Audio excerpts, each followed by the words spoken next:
6th ஸ்டாண்டர்டோட second டேர்மில் ஒரே lesson resources.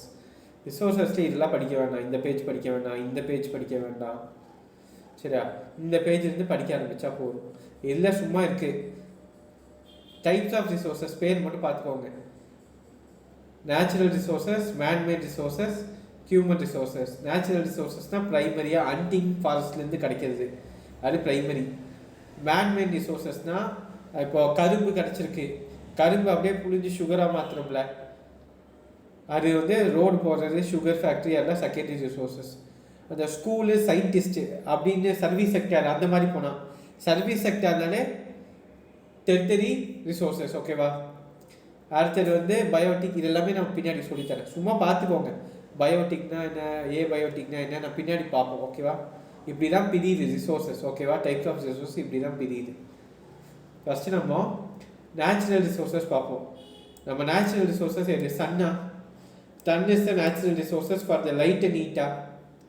அப்புறம் ஏருங்கிற நேச்சுரல் ரிசோர்ஸாக, water, soil, minerals, natural vegetation, wild life, காடுகள், மலைகள், அது எல்லாமே நேச்சுரல் ரிசோர்ஸா.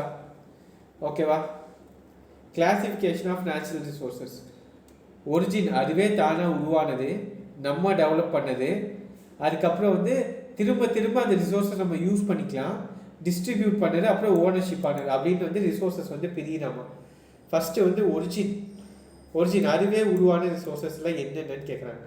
ஓகேவா? காடுகள், மலைகள், கடல்கள், அதெல்லாமே அதுவாக வந்து உருவான ரிசோர்ஸஸ். உயிரோடு வாழக்கூடிய எல்லாமே என்ன சொல்லுவாங்க? Biotic resources. All living organic resources are called biotic. உயிரோடு வாழக்கூடியது. செடிகளுக்கு உயிர் இருக்குது, மரங்களுக்கு உயிர் இருக்குது, மிருகங்களுக்கு உயிர் இருக்குது, புறாக்களுக்கு உயிர் இருக்குது, நமக்கெல்லாம் உயிர் இருக்குது. அதெல்லாம் என்னது? நம்மளாம் என்னது? Biotic resource. ஓகேவா? நம்மளாம் யார்?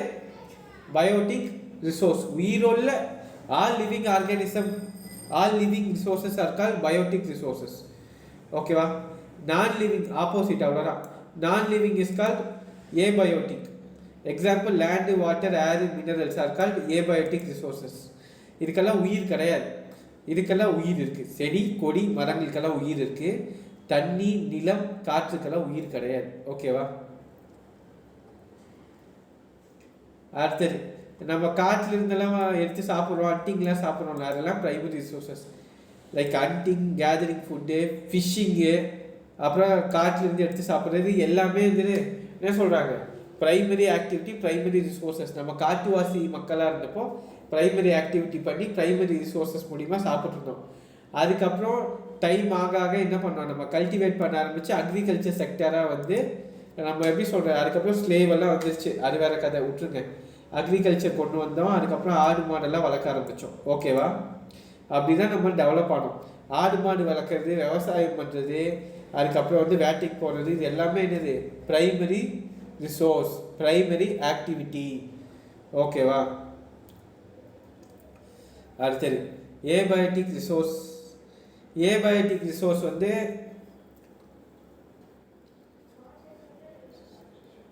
ஏபயோட்டிக் ரிசோர்ஸும் வந்து மனிதன் வாழ்றதுக்கு வந்து ரொம்ப ரொம்ப முக்கியமாக இருந்துச்சு. ஏன்னா மனிதன் வந்து எங்கே வாழ்ந்தான் அப்படின்னா, நீர் பக்கத்தில், நீர் எங்கே இருக்குமோ, நீர் இருந்தால் தான் வந்து அக்ரிகல்ச்சர் பண்ண முடியும். ஆனால் நீருங்கிறது வந்து என்னது? ஒரு ஏபயோட்டிக். லேண்ட் இருந்தால் தான் விவசாயம் பண்ண முடியும், அது வந்து ஒரு ஏபயோட்டிக். காற்று இருந்தால் தான் வாழ முடியும், அது வந்து ஏபயோட்டிக். ஓகேவா? வெறும் பயோட்டிக்கை மட்டும் வச்சு நம்ம வாழ முடியாது. பயோட்டிக், ஏபயோட்டிக் ரெண்டுமே சேர்ந்து, நமக்கு தண்ணியும் வேணும், நிலமும் வேணும், செடியும் வேணும், கொடியும் வேணும். ரெண்டுமே சேர்ந்தானா பயோட்டிக் அண்ட் ஏபயோட்டிக் ரெண்டுமே சேர்ந்து இருக்கிற இடத்துலலாம் வந்து என்ன பண்ண முடியும்? மனுஷங்க வாழ முடியும். பயோட்டிக்னா எல்லா பயோட்டிக்கும் வேணும், ஏபயோட்டிக்னா எல்லா ஏபயோட்டிக்கும் வேணும். சரியா? அதுதான் இந்த இந்த கண்டென்ட்டில் சொல்கிறாங்க. ஓகேவா? Biotic and abiotic both jointedly is called primary activities. அவ்வளோதான். ஓகேவா? இந்த படிக்கிறதுக்குலாம் ஒன்றும் இல்லை, அண்டர்ஸ்டாண்ட் தான். ஒரே வாட்டி படிக்கணும், ஒரே வாட்டி காதில் கேட்கணும், அவ்வளோதான். திரும்பி ரிவைஸ் பண்ணும்போது தான் பார்க்கணும். இல்லை படிக்கிறக்கோ எம்சிக்யூவாக கேட்கறதுக்கெல்லாம் ஒன்றும் இல்லை. இன்னொன்று கண்டுபிடிச்சிக்கோங்க. ஃபஸ்ட்டாக மனுஷன் கண்டுபிடிச்சது காப்பர். காப்பருக்கு அப்புறம் கண்டுபிடிச்சது அயன். அயனை கண்டுபிடிச்சான், அதுக்கப்புறம் வீலை கண்டுபிடிச்சான், அதுக்கப்புறம் ட்ராவல் பண்ண ஆரம்பித்தான், அதுக்கப்புறம் டெவலப் ஆகிட்டான். Making ornaments. ஓகேவா? அந்த ஆர்னமெண்ட்ஸ் மேக் பண்ணதுக்கப்புறம் எக்கனாமிக் ஆக்டிவிட்டி வந்து ஸ்டார்ட் ஆகுது. ஓகேவா? ஃபஸ்ட்டு பாத்த சிஸ்டமில் இருந்தோம், பாத்த சிஸ்டம் கஷ்டமாக இருக்குன்னு மணிக்கு வந்தோம், மணிலேருந்து இப்போ ஷேர் மார்க்கெட்டு அப்படி இப்படின்னு செக்கு அப்படி இப்படின்னு போயிட்டோம். ஓகேவா? இது ஜஸ்ட்டு இல்லை படிக்கிறதுக்கு என்ன இருக்குன்னு கேட்டால் படிக்கிறதுக்கு ஒன்றும் இல்லை, ஆனால் இதெல்லாம் உங்களுக்கு தெரிஞ்சிருக்கணுங்கிறதுக்காக நான் சொல்லி கொடுத்துட்ருக்கேன். ஓகேவா? அடுத்தது on the basis of development, actual டெவலப்மெண்ட்னு ஒன்று இருக்குது, பொட்டென்ஷியல் டெவலப்மெண்ட்டு ஒன்று இருக்குது. லெவல் ஆஃப் டெவலப்மெண்ட்ஸ் எத்தனை இருக்குன்னா 2 level. Sorry, on the basis of development 2 விதமான டெவலப்மெண்ட் இருக்குது. ஒன்று ஆக்சுவல் டெவலப்மெண்ட், இன்னொன்று வந்து பொட்டென்ஷியல் டெவலப்மெண்ட். ஆக்சுவல் டெவலப்மெண்ட்டாக ஒன்றும் கிடையாது. அந்த நிலக்கரியிலேருந்து நிலக்கரி சுரங்கத்துலேருந்து கறி எடுத்தோம்னா நேச்சுரல் டெவலப்மெண்ட். ஏன்னா கறி வந்து நிலத்துக்குள்ளே இருக்கும்ல, நெய்வேலியில் தானே அந்த நிலக்கரி இருக்குது. நெய்வேலி இங்கே பார்த்துருக்கீங்களா? நெய்வேலி நிலக்கரி சுரங்கம் இங்கே இருந்தானே கரண்ட்டெல்லாம் எடுக்கிறாங்க, தெரியுங்களா? டிவிலெல்லாம் பார்த்துருப்பீங்கல்ல, நெய்வேலி நிலக்கரி சுரங்கம். அது வந்து ஆக்சுவல் டெவலப்மெண்ட். ஆமாம், அது வந்து என்னது? Actual development. பொட்டென்ஷியல் டெவலப்மெண்ட்னா என்னது? கடலுக்குள்ளே இருக்கிற தண்ணியிலேருந்து கரண்ட் எடுக்கிறது வந்து என்னது? Potential resource. அவ்வளோதான். ஓகேவா? அது ஆல்ரெடி அதில் இருக்காது, ஆனால் இவங்க தோண்டி போய் எடுத்துருவாங்க. ஓகேவா? புரிஞ்சா? ஆக்சுவல்னா தானாகவே அங்கேயே இருக்கிறத வந்து யூஸ் பண்ணிக்கிற ஆக்சுவல் ரிசோர்ஸஸ். பொட்டென்ஷியல்னா டெக்னாலஜி யூஸ் பண்ணி, இப்போது தண்ணி இருக்குல்ல, தண்ணியிலேருந்து கரண்ட் எடுக்கிறாங்கல்ல, தண்ணியை தொட்டால் நமக்கு என்ன ஷாக் அடிக்கிறா? இல்லை, டெக்னாலஜி யூஸ் பண்ணி தானே நமக்கு வந்து கரண்ட் எடுத்து கொடுக்குறாங்க. அதுதான் பொட்டென்ஷியல். அவ்வளோதான், சிம்பிள். கறியை தூக்கி மிஷின்குள்ளே போட்டால் நமக்கு டைரெக்டாக கரண்ட் வந்துடும், தண்ணியை தூக்கி மிஷின்குள்ளே போட்டால் வராது. டெக்னாலஜி யூஸ் பண்ணுறாங்க, அவ்வளோதான். சாரி கன்ஃபியூஸ் பண்ணிட்டேன். கறி நமக்கு இயற்கையாக கிடைக்கிது, அதுலேருந்து நம்ம அதை ஹீட் பண்ணி நம்ம கரண்ட் எடுத்துக்கிறோம், அது ஆக்சுவல். தண்ணியை தொட்டால் நம்ம கரண்ட் அடிக்காது, ஆனால் தண்ணியிலேருந்து நம்ம கரண்ட் எடுக்க முடியும் யூஸிங் டெக்னாலஜினா பொட்டென்ஷியல். நேச்சுரலாகவே இருந்துச்சுன்னா அது பேர் ஆக்சுவல். ஓகேவா? எக்ஸாம்பிள் நெய்வேலி, இங்கே எக்ஸாம்பிள் வந்து பே ஆஃப் பெங்கால், அரேபியன் சீலேருந்துலாம் எடுக்கிறது, எக்ஸ்ட்ராக்ட் பண்ணி எடுக்கிறது. ஓகேவா? ரிசோர்ஸஸை வந்து எக்ஸ்ட்ராக்ட். இப்போ நம்ம மெரினா பீச்சிலெல்லாம் வந்து மீத்தேன் வாயு எல்லாம் எடுக்கிறாங்க, தெரியுமா? அந்த ஸ்டோரியெல்லாம் போயிட்டுருக்குல்ல, கடல்லேருந்து மீத்தேன் எடுக்கிறதெல்லாம் ஓஎன்ஜிசி எல்லாம் பர்மிஷன் வாங்கி வேலை நடந்துட்டுருக்கு. ஓகேவா? அடுத்தது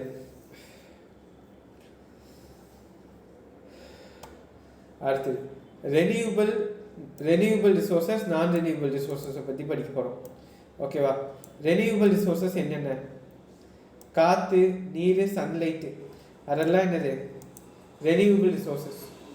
காற்று மரத்துக்கிட்ட இருந்து ப்ரொடியூஸ் ஆகிக்கிட்டே இருக்கும், தண்ணி மழையாக பொழிஞ்சு ப்ரொடியூஸ் ஆகிக்கிட்டே இருக்கும், சூரிய வெளிச்சம் டெய்லியும் வந்து நமக்கு சூரியன் வந்து வெளிச்சம் கொடுக்குறாரு. They are called renewable resources, நமக்கு திரும்ப கிடச்சிக்கிட்டே இருக்கும். நான் ரெனியூபிள் ரிசோர்ஸஸ் என்ன? அந்த கறி எடுத்து புகை சுட்டோம்னா முடிஞ்சா, கோல், பெட்ரோல், நேச்சுரல் கேஸ், அதெல்லாம் என்னது? நான் ரெனியூபிள் ரிசோர்ஸஸ். ஒன்ஸ் போச்சுன்னா போச்சு, மறுபடியும் நியூவாக ப்ரொடியூஸ் பண்ணி தான் கொண்டு வரணும். ஓகேவா? அது இருக்கிற வரைக்கும் நம்ம பெட்ரோல், நம்ம நிலத்தில் இருக்கிற வரைக்கும் பெட்ரோலை யூஸ் பண்ணிக்கலாம். பெட்ரோல் வந்து இல்லை, இந்த நிலத்தில் பெட்ரோல் இல்லை அப்படின்னு முடிஞ்சுன்னா அவ்வளோதான், பெட்ரோல்லாம் ஒன்றுமே பண்ண முடியாது. அதே மாதிரி கேஸ் இருக்கிற வரைக்கும் நம்ம அதை யூஸ் பண்ணிக்கலாம், கேஸ் முடிஞ்சு நம்ம இடத்துலன்னா முடிஞ்சு, அவ்வளோதான். ஓகேவா? அடுத்தது என்னது? விண்ட் எனர்ஜி வந்து ரெனியூபிளா நான் ரெனியூபிளா?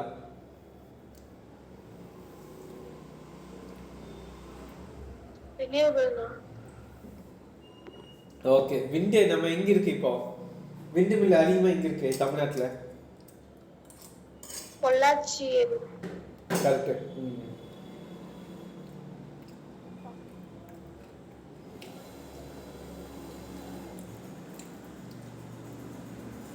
அடுத்ததான் அந்த basis of distribution. Localised resource, universal resource அப்படின்றாங்க.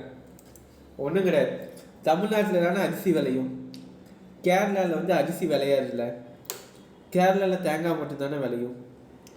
கேரளாவுக்கு நம்ம தானே அரிசி கொடுக்குறோம், அதுதான் லோக்கலைஸ்டு ரிசோர்ஸஸ். ஊட்டியில் டீயும் காஃபியும் விளையுமா? ஆனால் கோயம்புத்தூரில் விளையாடல. அதுதான் அந்தந்த நிலத்துக்கு ஏற்ற மாதிரி மினரல்ஸ் இருக்கும், அந்தந்த மினரல்ஸ்க்கு ஏற்ற மாதிரி தான் அங்கே வந்து அந்த டெவலப்மெண்ட் இருக்கும். அதுதான் வந்து லோக்கலைஸ்டு ரிசோர்ஸஸ். எக்ஸாம்பிள் வந்து மினரல்ஸ். ஓகேவா? யூனிவர்சல்னால் சன்லைட்டும் காற்று எல்லாத்துக்கும் பொது, எல்லா இடத்துக்கும் ஈக்குவலாக கிடைக்கும். அதனால அது வந்து யூனிவர்சல் ரிசோர்ஸஸ். ஓகேவா? காஷ்மீரில் ஜில்லுன்னு இருக்கும், அதனால அங்கே ஆப்பிள் கிடைக்குது. இங்கே வந்து சூடாக இருக்கிறதுனால இங்கே வந்து கோகோனட் கிடைக்குது கேரளாவில். அவ்வளோதான். அது வந்து லோக்கலைஸ்டு ரிசோர்ஸ். எல்லா இடத்துலையும் அது வந்து வளராது.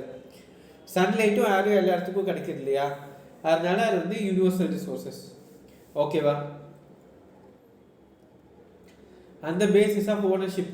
இண்டிவிஜுவல் ரிசோர்ஸ்னால் எனக்குன்னு தனியாக வீடு இருக்கா, அது இண்டிவிஜுவல் ரிசோர்ஸஸ். கம்யூனிட்டினா பப்ளிக் பார்க். பப்ளிக் பார்க்கு அதுக்கப்புறம் வந்து ரயில்வே ஸ்டேஷன், பஸ் ஸ்டாப்பு, அதெல்லாம் வந்து கம்யூனிட்டி ஓன்டு ரிசோர்ஸஸ், மக்களால் இதாக பண்ணுது. அடுத்தது நேஷ்னல் ரிசோர்ஸஸ்னால் அந்த ஃபாரஸ்டெல்லாம் ஒரு சில ரிசர்வ் ஃபாரஸ்ட்டு, டைகர் ஃபாரஸ்ட்லாம் சொல்லுவாங்களே, நாட்டு உடைமை உடையது. நேஷ்னல் ரிசோர்ஸஸ்னால் நாட்டு உடைமை உடையது. ஓகேவா? நாட்டோடையது. ஓகேவா? அடுத்தது இன்டர்நேஷ்னல் ரிசோர்ஸஸ்னால் 2-3 நாடுகள் சேர்ந்து அக்ரிமெண்ட் போட்டு, இப்போ பே ஆஃப் பெங்கால்னால் இந்தியாவுக்கு மட்டுமா சொந்தம், மயான்மாருக்கு சொந்தம், பங்களாதேஷுக்கு சொந்தம், தாய்லாண்டுக்கு சொந்தம், எல்லாமே தான் பே ஆஃப் பெங்கால். ஸ்ரீலங்காவுக்கு சொந்தம், எல்லாமே தான் பே ஆஃப் பெங்கால் சொந்தம் கொண்டாடுவாங்க. எல்லாரும் ஒரு ட்ரீட்டி போட்டு இத்தனை கிலோமீட்டர் வரைக்கும் நீ மீன் பிடிச்சிக்கோ, இத்தனை கிலோமீட்டர் வரைக்கும் நான் மீன் பிடிச்சிக்கிறேன் அப்படின்னு வச்சிருக்கிறதா இன்டர்நேஷ்னல் ரிசோர்ஸஸ். ஓகேவா?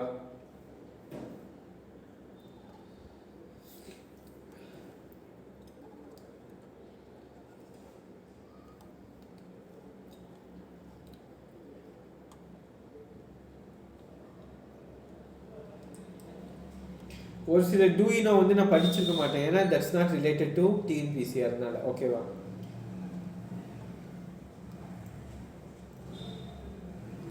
இப்போ நம்ம பார்க்க போகிறது மேன்மேட் ரிசோர்ஸஸ். மேன்மேட் ரிசோர்ஸஸ் என்ன? சுகர் கேனு, நம்ம கட்டுற வீடு, எல்லாமே என்னது? Manmade resources. Bridge, road, houses எல்லாமே என்னது? Manmade resources. ஓகேவா? அடுத்தது செகண்டரி ஆக்டிவிட்டீஸ். இதெல்லாமே என்னது? Secondary activities. Primary activities hunting, fishing, அக்ரிகல்ச்சராக primary activities. Sugar cane factory, road போடுறது, அதுக்கப்புறம் ரோடு போடுறது, அந்த மாதிரியானலாம் இதெல்லாமே secondary activities which are manmade. ஓகேவா? This are all secondary activities which are manmade. ஓகேவா? Primary activities are not manmade, it is given by the nature. ஓகேவா? Primary activities எல்லாம் கிவன் பை த நேச்சர். ஓகேவா? அடுத்தது ஹியூமன் ரிசோர்ஸ்னால் ஒன்றும் கிடையாது, மனுஷங்க போய் வேலை செய்கிறாங்களே, சர்வீஸ் செக்டர் தான் ஹியூமன் ரிசோர்ஸ். சர்வீஸ் செக்டர்னால் வந்து மதர் தெரசா மாதிரி சொல்கிறது இல்லை. பிபிஓவில் வேலை பார்க்குறாங்க, கம்ப்யூட்டரில் வேலை பார்க்குறாங்க, அது எல்லாமே சர்வீஸ் செக்டர் தான். டிரான்ஸ்போர்ட்டு சர்வீஸ் செக்டர் தான். ஓகேவா? சர்வீஸ் செக்டர் என்ன? டாக்டர், டீச்சரு, சயின்டிஸ்ட் எல்லாமே சர்வீஸ் செக்டர். ஓகேவா? Primary, secondary, tertiary. ஓகேவா? இது டெர்டரி ஆக்டிவிட்டீஸ். ஓகேவா? இதில் வந்து பேங்கிங்கு, ட்ரேடு, கம்யூனிகேஷன் எல்லாமே இதுக்குள்ளேயும் வரும். ஓகேவா? இவ்வளோதான் இல்லை, படிக்கிறதுக்கு ஒன்றும் இல்லை பெருசாக. ஓகேவா?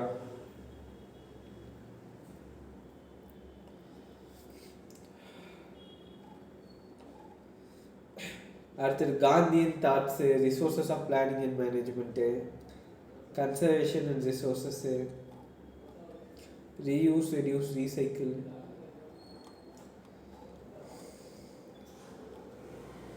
ஒன்றும் இல்லை, காந்தி இதில் என்ன சொல்கிறான்னா ஒன்றும் கிடையாது. ரீயூஸ் பண்ணுங்கள், நம்ம யூஸ் பண்ணுற பொருளை ரெடியூஸ் பண்ணுங்கள், ரீசைக்கிள் பண்ணி ரிசோர்ஸஸ் அழிக்காமல் இருக்கிற ரிசோர்ஸை வச்சே வாழுங்க, அடுத்த ஜெனரேஷனுக்கு நம்ம இருக்கிற வளங்களை கொண்டு போய் கொடுக்கணும், அந்த மாதிரி தத்துவம் தான் பேசிகிட்டு இருப்பானுங்க. ஓகேவா? அடுத்தது காந்தி என்ன சொல்லுவார்? இருக்கிற வளங்களை வச்சு எல்லோரும் சந்தோஷமாக வாழுங்க, அந்த மாதிரி பேசிகிட்டு இருப்பார். ஓகேவா? மற்றபடி இந்த லெசனில் வேறு இந்த 2 பேஜில் ஒன்றுமே கிடையாது. ஓகேவா?